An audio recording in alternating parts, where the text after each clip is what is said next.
ಇನ್ನೂ ಅಧಿಕವಾಯಿತು.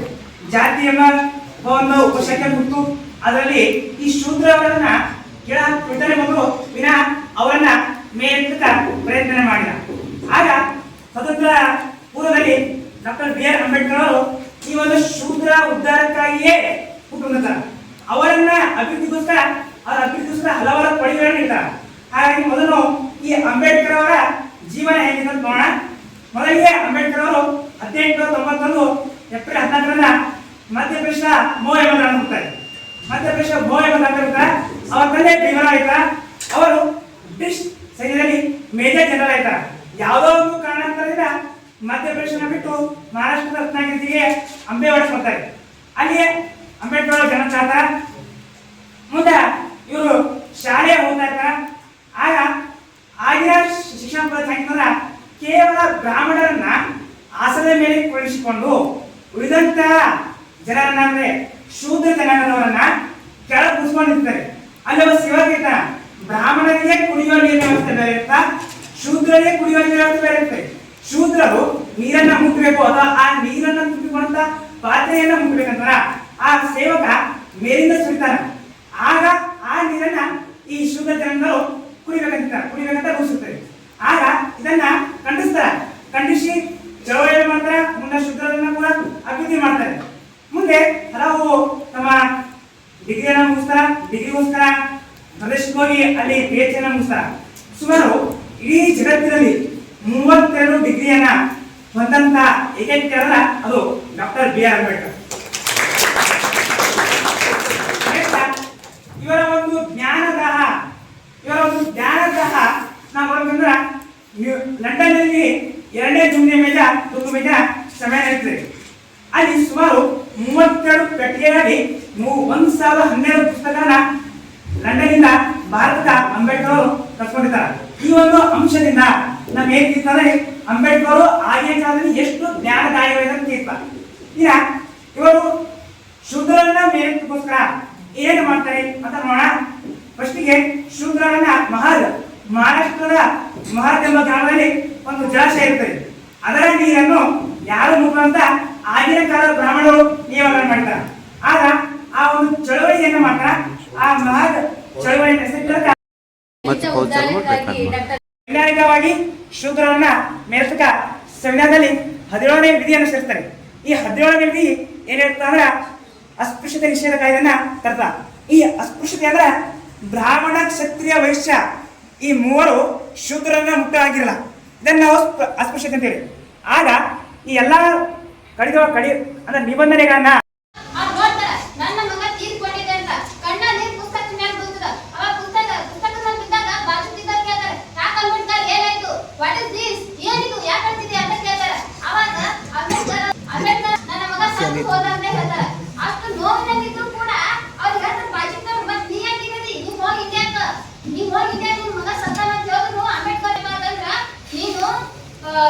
ನಾನು ಈ ಪುಸ್ತಕವನ್ನು ಇಲ್ಲೇ ಬಿಟ್ಟು ಹೋದೆ ಅಂದ್ರ ಇವತ್ತು ನನ್ನ ಮಗನ್ ಮಾಡ್ಕೊಂಡಿನಿ. ಈ ಪುಸ್ತಕ ಇಲ್ಲೇ ಬಿಟ್ಟು ಹೋದೆ ಅಂದ್ರ ನಾಳೆಯಿಂದ ಸಾವಿರಾರು ನನ್ನ ಮಕ್ಕಳನ್ನ ನಾನು ಕಳ್ಕೋಬೇಕಾಗ್ತದ ಅಂತ ಅಂಬೇಡ್ಕರ್ ಹೇಳ್ತಾರೆ.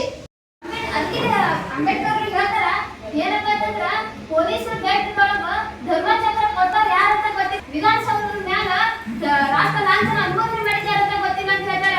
ಮತ್ತ ರೂಪಾಯಿಗಳು ಲೆಕ್ಕ ಮಾಡ್ತಿರ್ತೀವಿ. ಆ ರೂಪಾಯಿಗಳು ಲೆಕ್ಕ ಮಾಡುವಾಗ ಆ ರೂಪಾಯಿಗಳಲ್ಲಿ ರಾಷ್ಟ್ರ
ಸಂವಿಧಾನವನ್ನು ರಚಿಸಿ ಬರೀ ಹೆಸರು ಮಾಡಿದವರಲ್ಲ, ಬದಲಾಗಿ ಅವರು ಒಬ್ಬ ತುಂಬಾ ಪ್ರತಿಭಾವಂತ ವ್ಯಕ್ತಿ.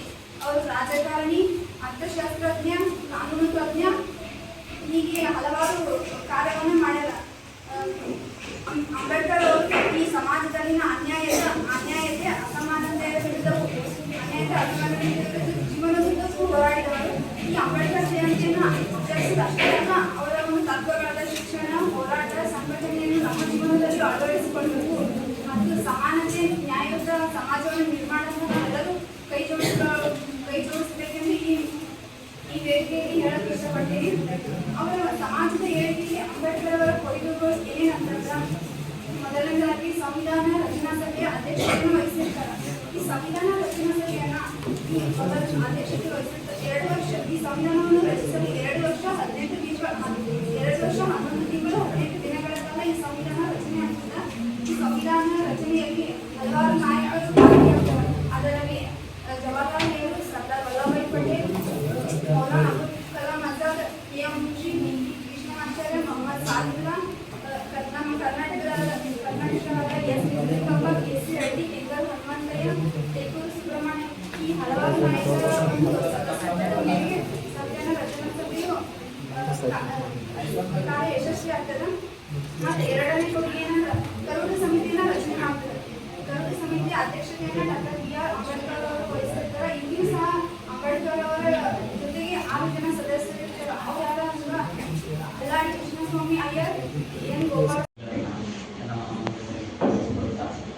ನಮ್ಮ ಸಂಸ್ಥೆಯ ಅಧ್ಯಕ್ಷರಾದಂಥ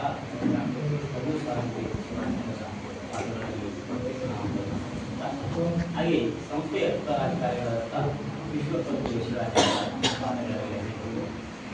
ನಿಮ್ಮೆಲ್ಲರಿಗೂ ಡಾಕ್ಟರ್ ಬಾಬಾ ಸಾಹೇಬ್ ಅಂಬೇಡ್ಕರ್ ಅವರ 135ನೇ ಜಯಂತಿ